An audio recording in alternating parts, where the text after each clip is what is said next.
गुरुजी, project restoring smiles, जैसे मैंने अभी आपको बताया, जन्मजात विकृति चेहरे की हो, जलन के दाग हो, किसी तरीके का एसिड अटैक हो, इन सब की निःशुल्क सर्जरी करता है, जो चेहरा नहीं बल्कि आत्मविश्वास, पहचान और गरिमा को लौटाता है। मतलब इसके अंदर सिर्फ चेहरे की मुस्कान नहीं आती है।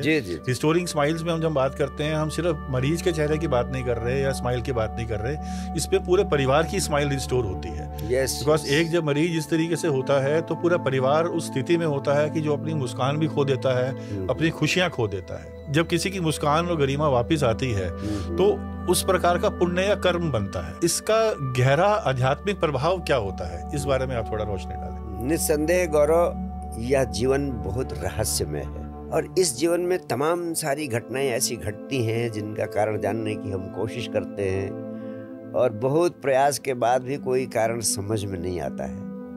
और ऐसी परिस्थिति में हमारी कुछ मान्यताएं पैदा होती चली आई हैं और हम मजबूर होकर उन मान्यताओं को मान लेते हैं। जैसे अगर किसी प्रकार की डिफॉर्मिटी किसी बच्चे में हो गई, किसी प्रकार की विकृति बच्चे में हो गई, तो हम तुरंत कह देते हैं कि ये पूर्व जन्म के कर्मों का फल है। अब देखिए, इसको मानने के पीछे कोई हमारा ना तो नॉलेज है, ना कोई वैज्ञानिक पुष्टि है इसकी, लेकिन सारा समाज इस बात को ऐसे बोलता है जैसे कि ये वेल एस्टेब्लिश्ड साइंटिफिक ट्रुथ हो, जबकि वास्तव में इस विकृति का होना आध्यात्मिक दृष्टि से कहें तो इसका आत्मा से कुछ लेना देना नहीं।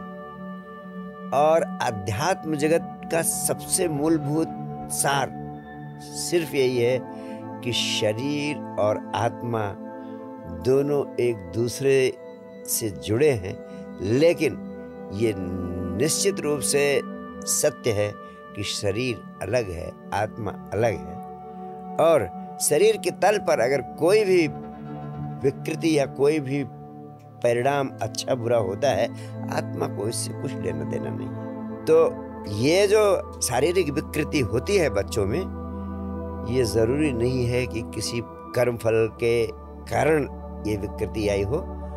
वास्तव में जो भी विकृतियां बच्चे के शरीर में आ सकती हैं, उसके जेनेटिक्स भी हो सकते हैं, पेरेंटल रीजन्स भी हो सकते हैं। और आप देखें, हिरोशिमा नागासाकी में परमाणु बम के विस्फोट की वजह से ऐसी विचित्र घटनाएं घटी कि जाने कितने वर्षों तक डिसेबल्ड बच्चे पैदा होते रहे। तो क्या वहाँ के सभी बच्चों के कर्मफल की वजह से ऐसा हुआ? नहीं, कुछ वैज्ञानिक रासायनिक प्रभाव इस तरीके के छोड़े गए जिनके परिणाम स्वरूप वो विकृतियां उन बच्चों में आई।